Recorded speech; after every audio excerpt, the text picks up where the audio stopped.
Hello. Thank you for inviting me to be here, Pia. And now we are almost out of time already. So my name is Bjarke. I've had various roles within the university, and it's a pleasure to be here today. And now we're going to focus on rural communities.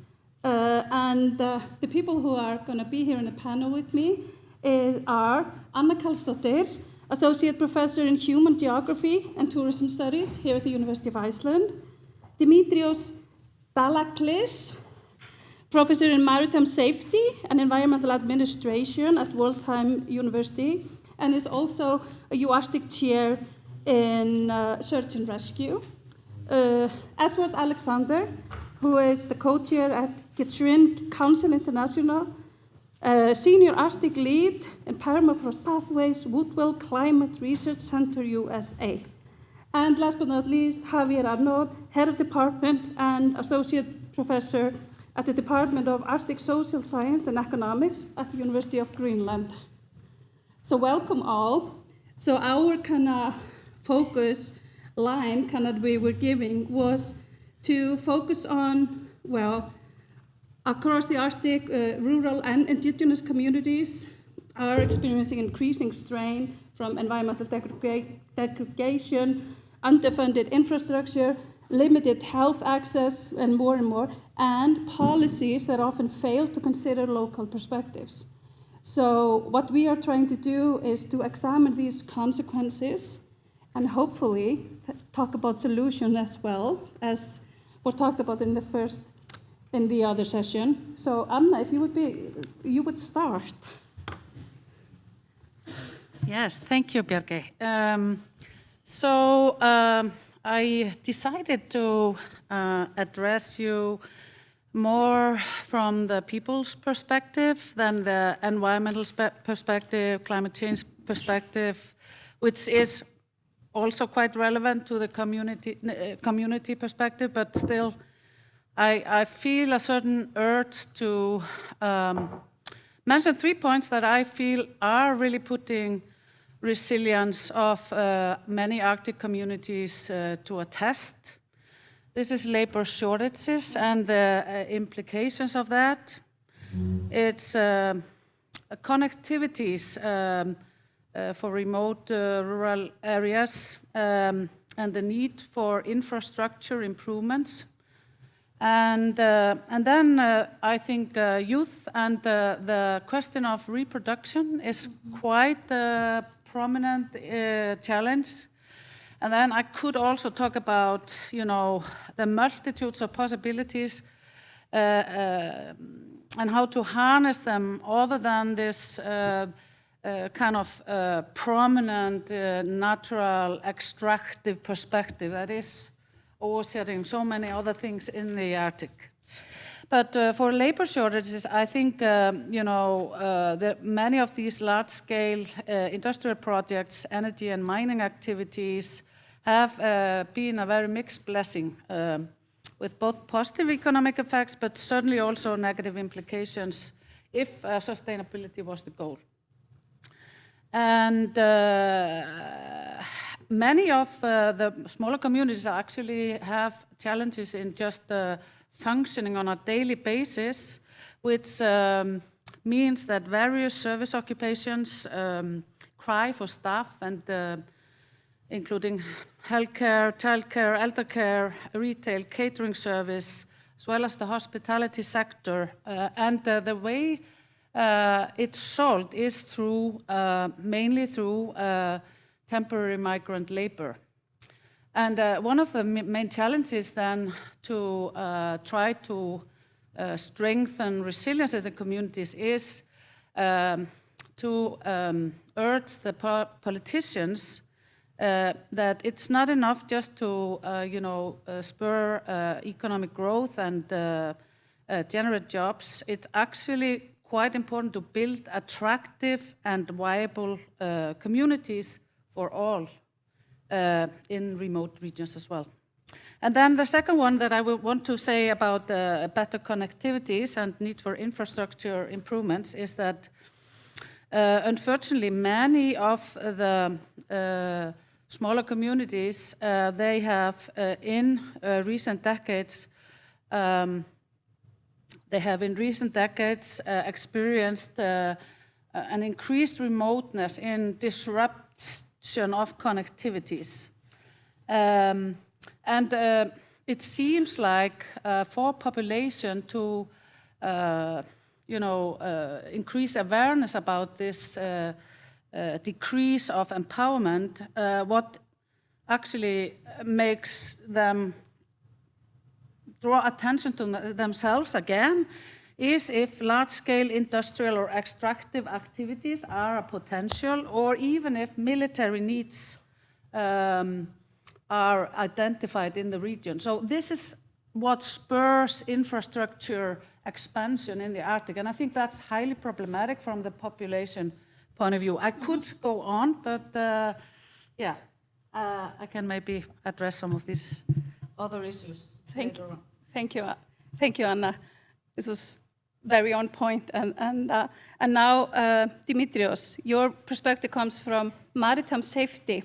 So, what do you want to focus on? Good afternoon to all. I would like first of all to thank the organizers for their kind invitation. Since I maintain an active affiliation with the wider United Nations framework, I think it's necessary to put forward a small disclaimer. So basically, the thoughts and argumentation that will follow in the next minutes should be approached as a personal and affiliated only with myself and not to the United Nations, the IMO, or the World Maritime University.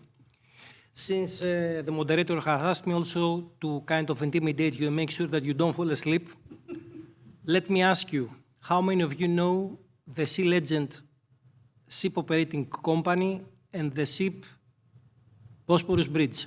Let me see hands.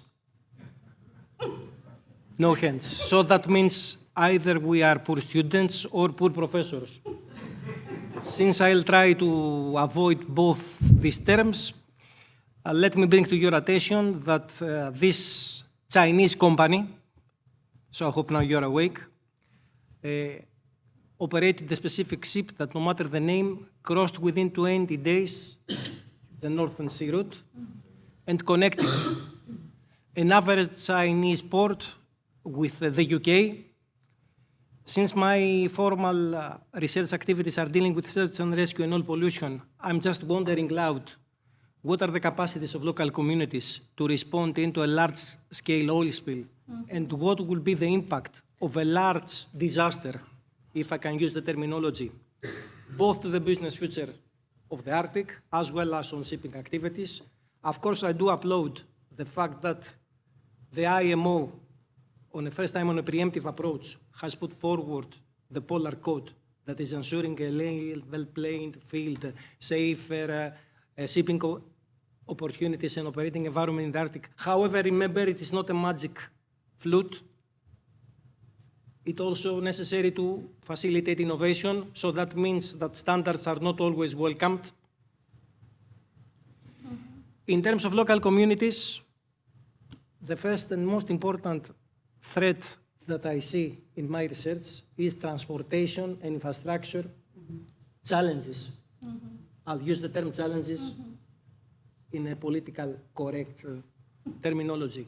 For me, if I don't have enough employment opportunities, or in case the salary that I'm getting is not enough to sustain my family, what is the solution?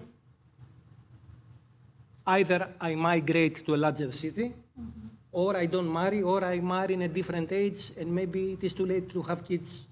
So we go into what we describe the spiral of death. I think it is self-explanatory what are the implications. Of course, any type of business activities should be welcomed in the Arctic. However, it is both the role of the state and, of course, of local mechanism of governance. I don't know if it is the mayor or the chief of the tribe. I am sure that you will expand more into this.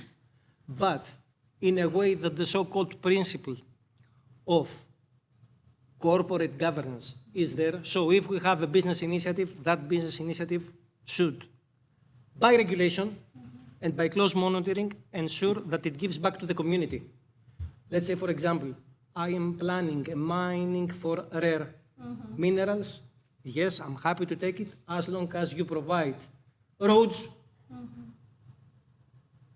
even hospital services or something like this, and perhaps even an upscaling the local community, so do not only have workers, but something more, technicians, someone to repair the vehicles, so on and so forth. Small steps on a steady direction.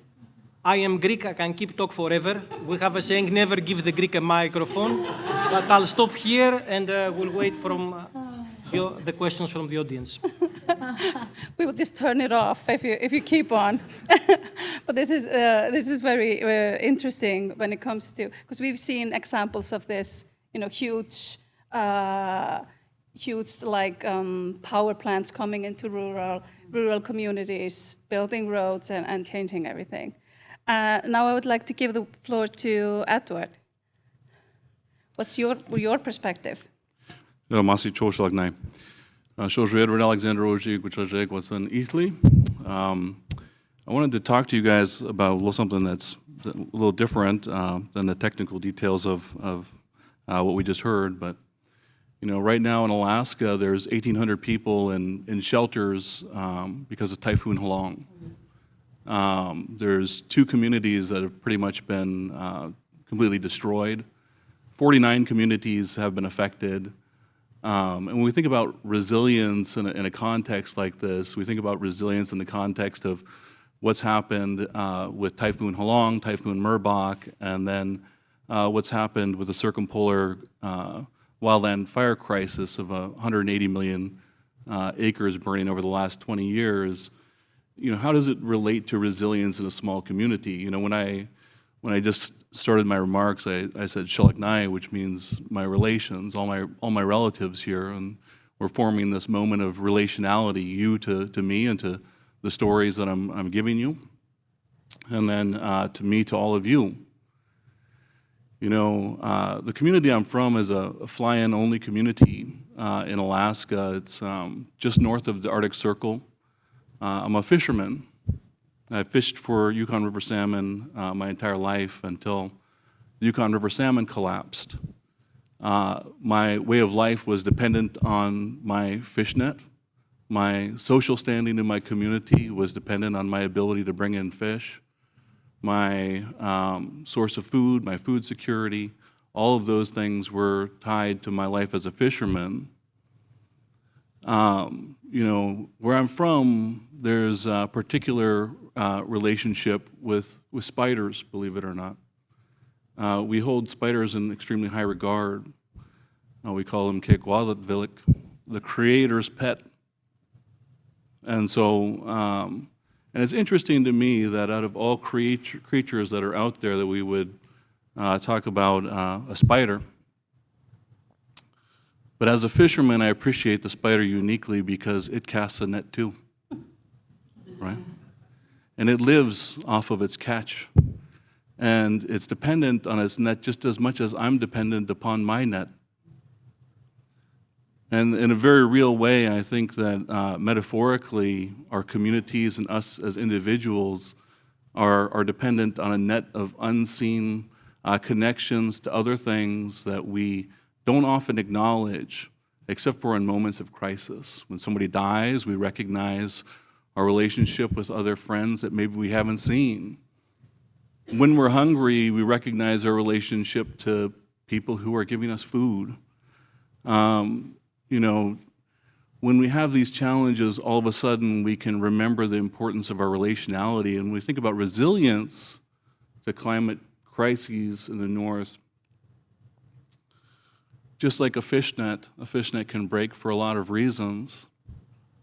A spider's web can break for a lot of reasons too.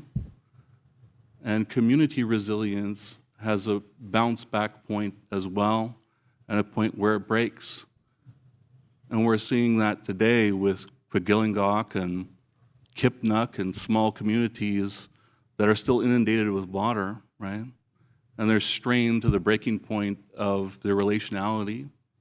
And so it's really important when we sit here at events like this to remember that we have to reach out and make connections to those communities that are at the forefront of experiencing many times the level of change, climate change that we are experiencing here in Reykjavik, right? And understand that if we are all going to live on this planet, we have to understand that there's a hidden web that ties us together, a hidden web that we're reliant on for our mutual survival, whether that's addressing issues like storms or addressing the circumpolar wildland fire crisis, which has burned the equivalent of 18 Icelands over the last 20 years. So I wanted to leave you with a little bit of our culture, a little bit of our story, but also the importance of how we move forward together. Merci. Thank you, Edward. And from what I heard from all of you, you were all talking about connections and connectivity from connections, transportation, and then what connects all of us together. And Javier, I'd like to hear from you. I'm sure it will be a bit about connection too. Yes. Thank you for the invitation to this panel. I'm very glad to be here. Also, one of the reasons why I want to participate is also to share some ad for a project that I just got funded recently, and it's related to this issue of resilience of rural communities. And the main idea of that project is targeting what my colleagues are mentioning, which is the issue of how to preserve cultural identity in rural communities. So basically, the idea is to educate the next generation about the issue that the population generates on society, but also on the environment. So usually we address this issue of understanding the population only at the economic and social level, but we forget about what is nature experiencing when people leave a small community. And this issue is particularly relevant for Greenland. Greenland is experiencing loss of population at the aggregate level, but also at the regional level. Towns like Narsak or Uttoqatomiq, they're losing 30% of the population, and only in 10 years this phenomenon has been present, and it's really alarming that a population that requires support is being neglected because there is lack of information, lack of awareness. So one of the points that I like to mention is that young people in this project is important because depopulation is also driven by the fact that young people are migrating to urban centers. And that has important implications in the long-term development of a country. Why is that? Because that means that the issue of aging in rural communities generates also a vicious circle that people that are in a later stage in their life have less, they're less prone to use of technologies. And that's why many rural areas get neglected, because the lack of services that are necessary to be there, they just they're not viable to have, for instance, banks or basic services. So it's a feedback loop that we need to stop. And for that, we need to raise awareness through funding, through projects that teaches the next generation that it is okay to stay in your tiny community. There's no need to go to the city. And it is important to raise awareness on how to create entrepreneurship values in those small towns so they can flourish, and we reverse or even slow down the depopulation phenomenon that is affecting Greenland, but also other countries, for instance, in Spain, in Italy, in Finland, in Bulgaria. Those are the countries that we're targeting in this Erasmus Plus project. And definitely, Iceland also is experiencing a similar phenomenon in rural depopulation. So there are many important lessons to learn from other countries. So one of the ideas of this project is to share experiences among European countries and the Arctic to see how can we fight this phenomenon. Thank you. And maybe the solutions would be answering Alex's questions about what money can do. But I wanted to, you mentioned people migrating from rural areas, not only in the Arctic, but in other non-Arctic European countries. So are there similar trends? How do they compare? Are the drivers of the change different when it comes to Arctic countries or non-Arctic countries? Absolutely. The drivers of the population in Greenland are different from the ones in Spain or in Finland or in Bulgaria. In Greenland, there is an out-migration to Denmark because of the lack of opportunities, the lack of diversification of the economy. And in the case of Spain or Italy or Bulgaria, the effects of climate change are also very important. For instance, when a town in Italy or Spain starts to depopulate, there are houses or areas in the land that get neglected, and that creates an excess of biomass that it is prone for these fires that you have seen probably in the news that are all over the Mediterranean. So the drivers are different, and the effects are different. Greenland is also, the population of Greenland is also driven by climate change. The changes of fish stocks in some northern communities are generating uncertainty, which at the same time creates this feedback loop that creates the migration from people from living in the north of Greenland into the capital of Nuuk. And in Nuuk, there are already social problems related to this phenomenon, that a gentrified society cannot receive more people from other rural places in Greenland. So it is a very urgent phenomenon to tackle, but the drivers, there is not a silver bullet that solves all the problems for all the countries. That need to be context dependent, so it is important to really increase research locally based. And you asked about drivers, and I would like to follow up on Javier's in that I find also that there are quite a lot of politically derived inequalities that have emerged in the Arctic and across Arctic communities. And one of these is how outrageously high transport prices are, and at the same time as when access to many of the services that the population needs has been cut back.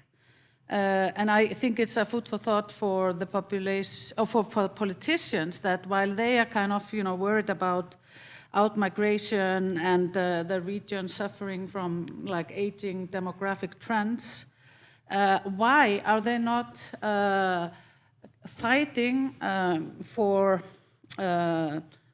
gender equality? Like, for instance, I think it's just phenomenal in many rural communities of the Arctic that women are not allowed to give birth where they live. So they have to travel quite far away to do that, and that has ramification for the health and well-being of the families. The same, I think, also is for youth. I mean, while politicians are very preoccupied with economic growth, they should think about the young people, because they are really a core value of every society, and I would really like to see more real efforts helping them believe in the future. And this also means taking mental problems of young people seriously with various and rigorous and life-ensuring actions, because we actually have quite high rates of suicide among young people across the Arctic regions. Thank you, Anna. And picking up on mental health and cultural and personal identity, you mentioned your identity as a fisherman in a village in Alaska. So how are the young generations, how is the youth finding their identity in this changed world and in these rural communities? Yeah, well, I think one of the things to think about there is that knowledge transmission, right? Knowledge transmission is being jeopardized. So those things that older generations participated in, younger generations don't have the same access, right? So like a fishing crisis on the Yukon, for example, it started 20 years ago now, and we would have a season shut down, and then 2 seasons shut down, and then 4 seasons in a row shut down, and then 6 seasons in a row shut down. And pretty soon you have an entire generation of people who are growing up who don't know how to cut fish, who don't know where to set a net, who don't know what their grandparents did, where they did it, why they did it. All of those kinds of intergenerational transmissions kind of get disrupted, right? And so these pieces of identity that get handed down get disturbed, right? But one of the things that I've noticed is that the younger generation are really reaching out and trying to fill in some of those gaps. They're talking to elders, they're listening to people, they're learning their language, they're getting involved in their communities. And so in a lot of ways, like, I think these pieces of identity are protective for people's mental health, right?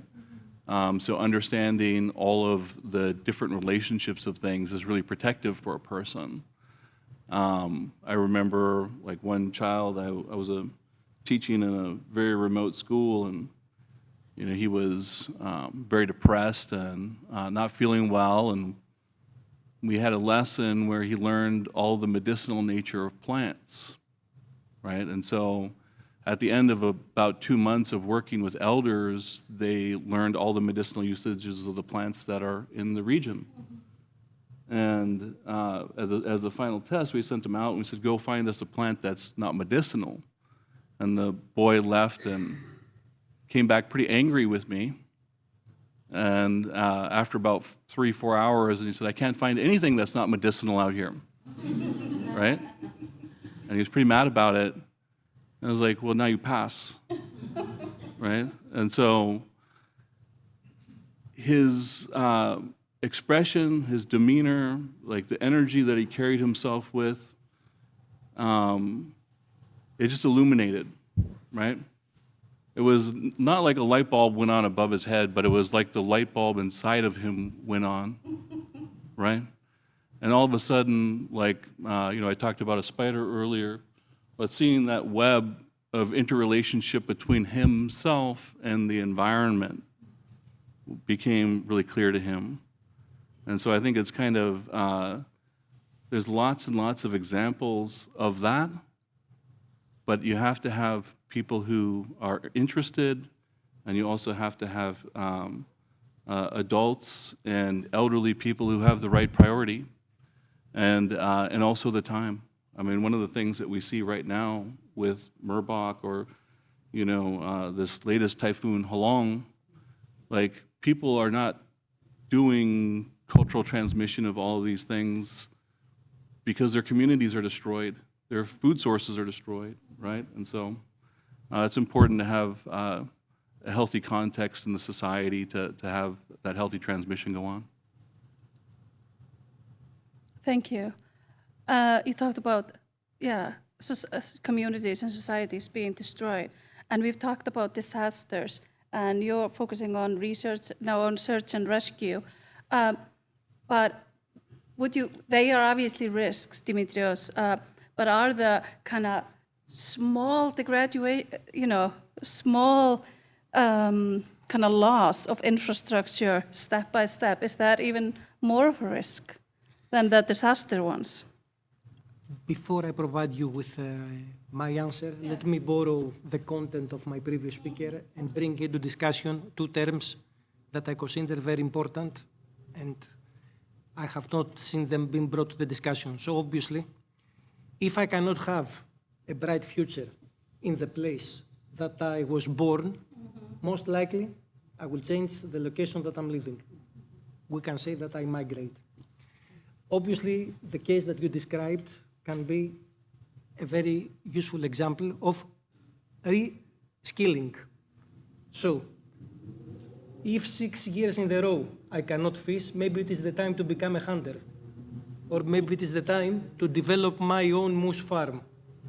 So basically, if we want that population to stay over there, we need to provide them with different skills. Unfortunately, until now, we usually see subsidize. So if I give you the fish, it is even worse because I'm allowing you not to fish, you lose the skill and you don't become a hunter. So as soon as the fish is out, because now money will be reshuffled, for example, to a defense budget, you will starve to death. Going back into infrastructure, the same principle applies. There is a rule of thumb about international relations that goes as following. Alliances and multilateral cooperation is very useful when a common interest can be pursued. However, as soon as those interests diverge, alliances are broken down and frictions are created. And I believe that it is easy to everybody to understand that we live in an era of friction. Now, unfortunately, all governments, and especially those that want to spend money on Arctic infrastructure, will need to prioritize the money allocated in their budget. So I'm also worried that as soon as the first reduction takes place, without any, and apologies for the hard terminology, resistance, then I see, okay, maybe next year I can reduce even more. And then instead of a new road, I have an old road that after 2, 4, 6 years, it is totally closed because the avalanche happened and nothing came, and no one came in to repair. And even worse, I had no qualified worker to drive the bulldozer that will help to fix that road. But let's not close this on a negative message. The key term is targeted rescaling and upskilling, and a steady focus towards a better future. I know it sounds like a political message. However, as a technocrat, we need to work on the common direction. Thank you very much. Thank you.